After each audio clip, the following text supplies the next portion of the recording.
गेल्या 4 महिन्यापासून जळगाव शहरातील लाडक्या बहिणींना लाडकी बहीण योजनेचा लाभ मिळत नसल्याने आज अनेक लाडक्या बहिणींनी शहरातील जिल्हा महिला व बालविकास विभागाच्या कार्यालयात मोठी गर्दी केली होती। पहा काय म्हणाल्या संतप्त लाडक्या बहिणी व अधिकारी।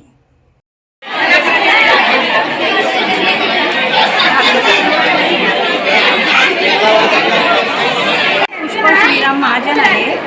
माझे नोव्हेंबरपासून पैसे बंद झालेले आहे। ज्यांना खरंच गरज आहे त्यांना तुम्ही पैसे द्यायला पाहिजे। विधवा असो किंवा गरीब असो त्यांना तुम्ही सहकार्य केलं पाहिजे। म्हणजे माझे नोव्हेंबर 25 पासून बंद झालेले। मी KYC करायला जेव्हा म्हणजे अंगणवाड्याल्या बाईंकडे त्यांनी सांगितलं की तुमच्या मिस्टरांचा मृत्यूचा दाखला द्या, मी तो दिला। त्याच्यानंतर माझं बंदच झालेलं आहे, पैसे आलेलेच नाही आहे। असं का झालं? सगळ्यांना पैसे बरोबर येत आहेत आणि आम्हालाच काय? मी एवढं सुद्धा विचारलं होतं KYC होणार आहे का ऑनलाईन, म्हणजे नाही केली तरी चालेल। असं काय आहे? तुम्ही आम्ही किती वेळा चक्रा टाकल्या इथं। आम्ही पोरं बाळा घरी सोडून नोकऱ्या सोडून आम्ही इथं फिरतो आहे। तर त्यांनी आमची दखल घेतली पाहिजे आणि आमचे पैसे चालू केले पाहिजे आणि सर्वांना पात्र करायला पाहिजे। सगळ्यांना पैसे द्यायला पाहिजे। द्यायचं करायचं आहे तर सगळ्यांना पात्र करा, नाही तर सगळ्यांना बंद करा। माझं म्हणणं हेच आहे। किती महिन्यापासून तुमचे पैसे पडले नाही? बंद आहे माझे 2-3 महिने आणि मी इथं आहे। माझे 2 लहान मुलं सुद्धा आहेत। मी त्यांना टाकून घरी त्यांना टाकून मी इथं येते। किती मारपीट करते माहिती? माझ्या पायाला इतका त्रास आहे तरी पण मी सुद्धा इथं येते बालविकास अधिकाऱ्यांकडे। ते फक्त आधार कार्ड घेतात, ऑनलाईन झालेलं नाही आहे, KYC झालेली नाही। अरे आम्ही विचारलं होतं तुम्हाला KYC करायची का, तेव्हा तर त्या अंगणवाड्या बायांनी सांगितलं काही गरज नाही म्हणे, फक्त त्यांनी तुम्हाला मिस्टरांचं हे मागितलेलं आहे मृत्यूचा दाखला। एवढं आम्ही दिलं आणि आमचं काम संपलं। तुमचं काम होतं का? काय फॉलोअप घेत आहे? माझं आता पैसे येत नाहीये।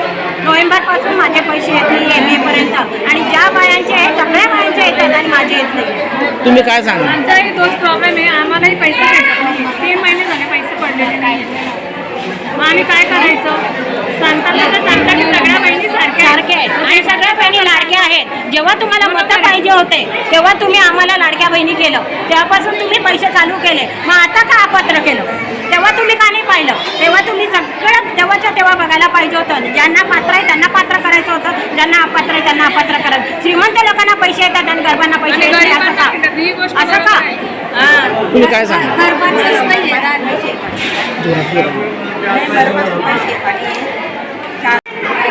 लाडक्या बहिणीचे पैसे पडताना 3 महिने झाले। गरीब बाई आहे, काय घरी कोणीच नाही आहे, ते माणसाकडे काम होत नाही, काय नाही, त्याच्यासाठी फिरस्ती चालू आहे। तुमचं काम होत आहे की नाही बाई? तर किती गर्दी आहे?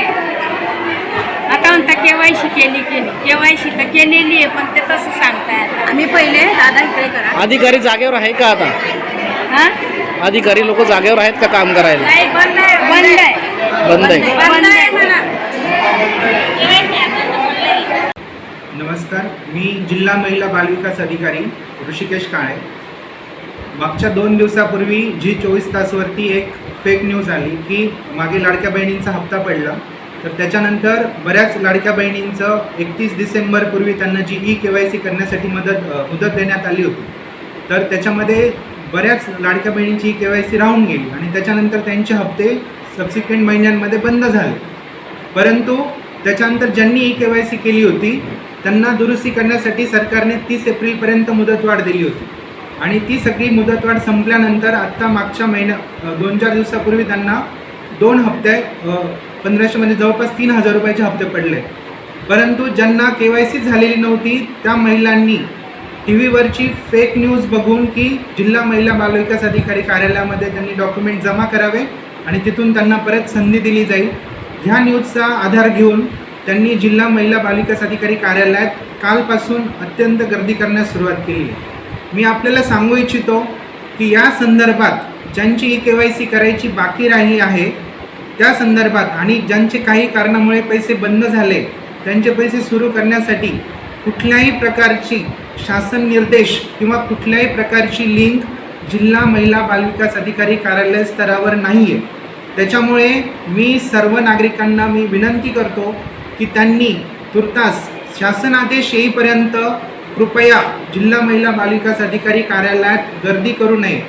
जेव्हा पण काही शासन निर्णय येईल तो शासन निर्णय रिस्पेक्टिव्ह प्रत्येक तालुक्याच्या BDO साहेबां थ्रू ग्रामसेवकांपर्यंत, सरपंचांपर्यंत, पोलीस पाटलांपर्यंत पोहोचवला जाईल आणि त्याच्या थ्रू प्रत्येक गावाला, प्रत्येक नागरिकाला, प्रत्येक लाडक्या बहिणीला त्या संदर्भात जर काही करता येणार असेल तर त्याच्याबद्दलची माहिती देण्यात येईल. परंतु सध्या इथे येऊन त्यांच्या कुठल्याही प्रश्नांचं समाधान सद्यस्थितीला तरी जिल्हा महिला बालविकास अधिकारी कार्यालय जळगाव स्तरावर उपलब्ध नाही आहे. सो नागरिकांना विनंती आहे की त्यांनी कृपया या कार्यालयात गर्दी करू नये आणि स्वतःलाही त्रास करून घेऊ नये.